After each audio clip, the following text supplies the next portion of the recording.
Hey, what's up, cats and kittens, and shout out to all my cerebral lights. It is me, the Cerebral Diva, and I'm back with another episode of RealiTEA, and that's TEA because I give it to you scalding hot. So grab your cups, grab your saucers, gather around, and let's all partake in this libation of basketball wives tea. Okay, so it's season 7, episode 9.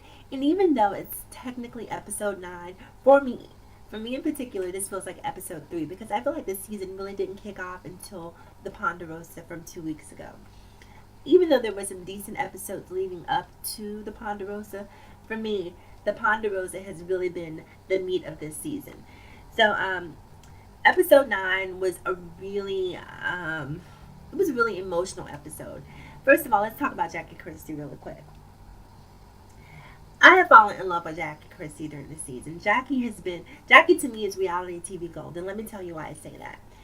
On every single, if you watch reality television, especially as much as I do, then you know that people have a tendency to compartmentalize which parts of their lives that they show you. Very rare do we get a person who is as raw and as authentic and as flawed as Jackie Christie. She talks openly about her sex life.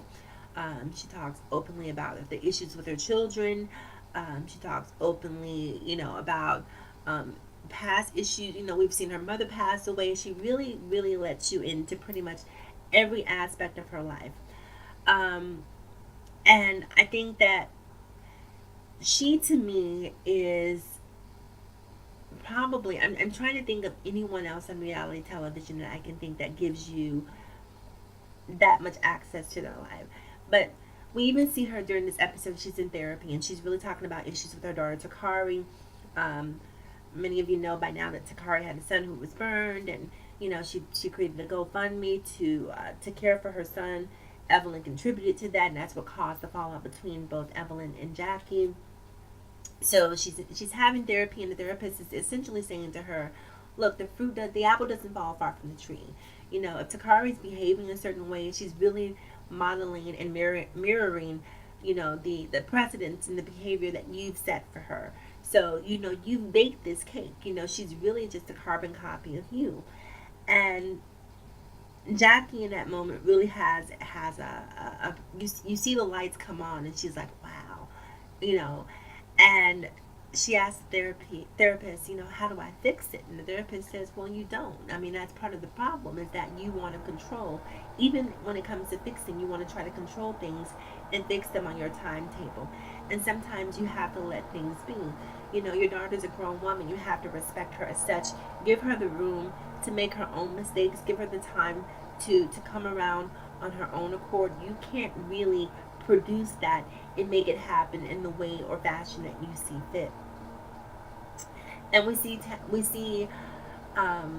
Jackie sort of capitulate to the process and say, okay, well, if that's how it has to be, then so be it. And I just thought that was a really poignant moment, seeing Jackie so vulnerable, so raw, so tender, so sensitive. I don't know, it just really makes me makes me warm and fuzzy for Jackie. So in addition to the therapy session, we also see Jackie, who is in full-blown meltdown mode. Now, she's appearing in a play about domestic violence, which has taken center stage during this season of Basketball Wives. So Jackie Christie is appearing in a play about domestic violence, and she decides she wants to invite all of the girls. Everyone agrees to attend, with the exception of Shawnee. And Shawnee couldn't attend because her son was going to prom, and she was sort of having this pre-prom event for her son. So she didn't show up. So the play, Jackie's having a meltdown. She can't remember the lines. The producers are basically admonishing her for not being able to recall her lines. And we see Jackie, true to form, breaking down and crying, and we see her daughter trying to console her. And in spite of this, the play goes on. So it's opening night. Everyone shows up. We have Malaysia, who came with Zell Swag. Now, if you watch Love and Hip Hop, you'll know Zell Swag. He, I guess, is the former boyfriend of Joe Exclusive. And you guys, if you can hear buzzing in the background, I do apologize. We're doing some landscaping here in my complex, so I do apologize for that. So Zell Swag and Malaysia are seated on one side, and on the opposite side, in the front row, you have Evelyn, Jennifer, Tammy, OG, Kristen, Doug Christie, Reggie, and I believe Jackie's son. Not seated in that order. Obviously, Tammy and Evelyn wanted to be seated nowhere near each other. So Tammy comes into, I'm sorry. So Zell Swag and Malaysia are seated on one side. So Evelyn looks over and Malaysia sort of gives this sort of obligatory wave. You know, you can tell she didn't really want to say hi, but she was just like, hey girl, hey. So Evelyn gets up and walks over and says, girl, come sit over here with us. You know, why are you sitting over here? And Malaysia's like, I can't be fake, I can't be phony, I don't mess with Jen, I'm over her. So I choose not to be around her. You know, I'm gonna put some physical distance between she and I just because I don't vibe with her on that level. And on one hand, I feel Malaysia like if I don't mess with you, I just don't mess with you, and I'm not in the business of trying to pretend like I do just to save face. So I can actually relate to her on some level. The problem for me is because all of these women seem to be so myopic and so laser focused on Jen. And I feel like Jen is the low hanging fruit during this season. I feel like Jen is the low person on the totem pole, and she's the easiest one to pick off because she doesn't really have the she doesn't have the power behind her that a Tammy does, that an Evelyn does, or a Shawnee does. And so they're targeting her because she's the easiest one to go at without necessarily risking alienating your fan base or potentially, you know, causing yourself to no longer appear on the show, you know, a la Brandy.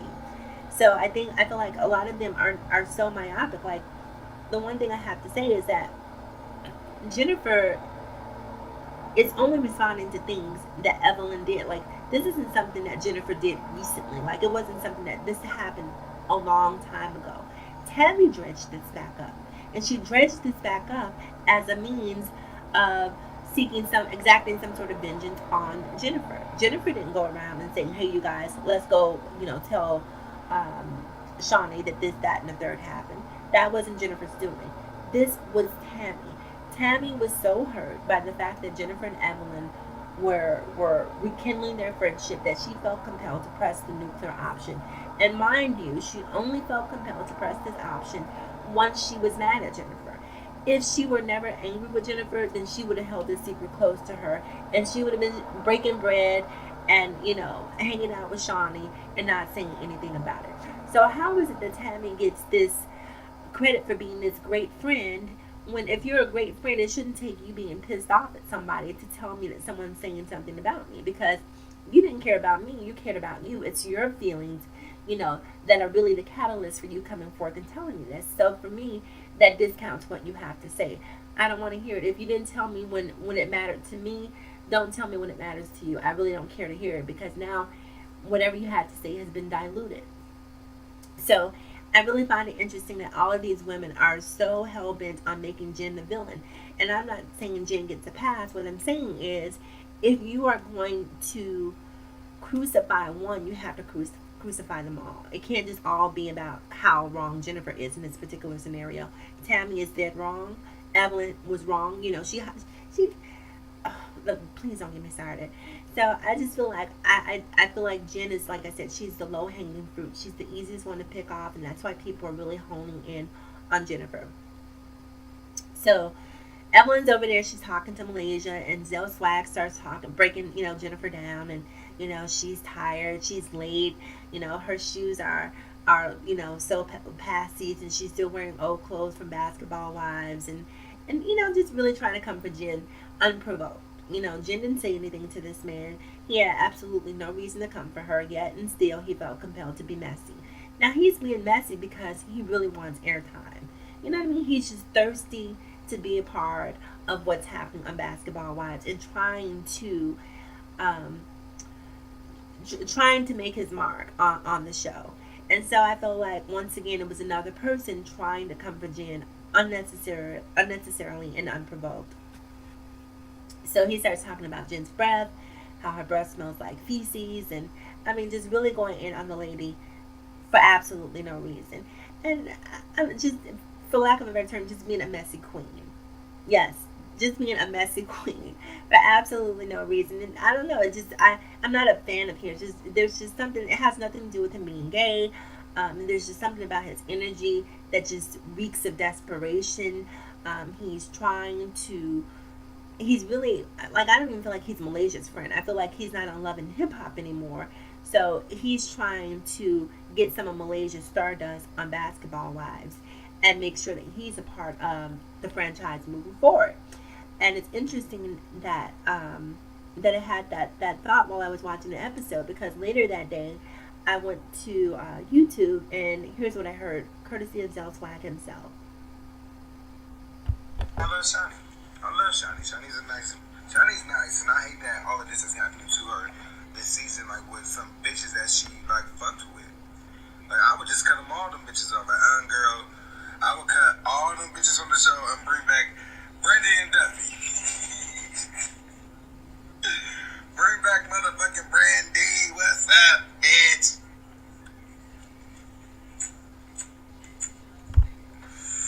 I'm gonna be fully on Basketball Wives next season with me and my significant other that is a basketball player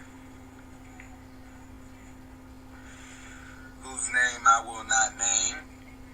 You know, they just throw me, splash me in there a little bit so y'all can see. So then next season I come through, you know, as the first gay basketball husband, wife, or whatever you want to call it.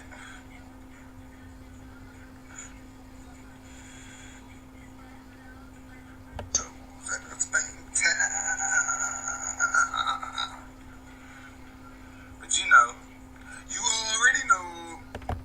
Okay, so just in case you didn't hear, that was essentially Zell Swag saying that he will be appearing on Basketball Wives, sort of being incubated during this particular season. And incubation basically means that he's going to be in a couple of episodes, so you get used to seeing his face, so it's not such an abrupt introduction next season. So, according to Zell Swag, he's going to be the first gay Basketball Wives husband, wife, whatever he wants to deem himself. And I don't know if I'm here for this. I really don't. I mean, there's something about he has this really sort of hyper male energy about him, and even though he's gay, I don't know if I'm comfortable with him. You know, being in these confrontational positions with women. I just don't know if I like the optics of that. So, but according to Zell Swag, he's going to be on the new season, or I'm sorry, season 8 of Basketball Wives. So expect that. It'll be interesting to see how that plays out. I just don't like this dude already. You know, he's just too desperate. He's just strikes me as one of those people. If you've ever lived in LA, then you know this type of person. They're sort of the celebrity adjacent people who want to be celebrities, so they attach themselves to people who are somewhat noted in hopes that someone will notice them. And to me, he just really strikes me as a person who's really out for himself, and he's using Malaysia and the other girls as a means of getting himself on the show. So it'll be interesting to see what happens. Anyhow, back to Basketball Wives. So all of this stuff happens. The play starts. Oh, did I talk? I think I did talk about OG and Kristen. So the play starts, and Jackie, she had a few pregnant pauses during the play, but when I tell you Jackie killed this play, I feel like a proud parent watching Jackie up on the stage. I thought she was funny. I thought that she delivered her lines in a way that was convincing. I don't know. I was like, okay, Jackie, I see you. Like, I was really, really proud of Jackie in that moment, and it was really nice to see because you even saw Jackie's daughter. I don't know why I'm forgetting her daughter's name right now, but the daughter who's not mad at her. You know, she basically started crying. You know, she was so proud of Jackie, and I felt her emotions too because I felt proud of Jackie because you can tell she really wanted this to come off, and it did. So, and I'm trying to think if there's anything outside of that happened that was really worth mentioning during this episode.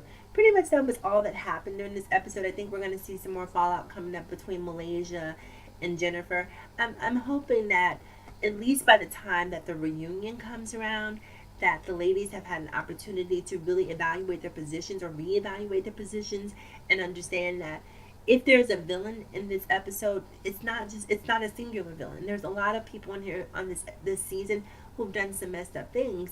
So stop making Jen the scapegoat. I just don't like it.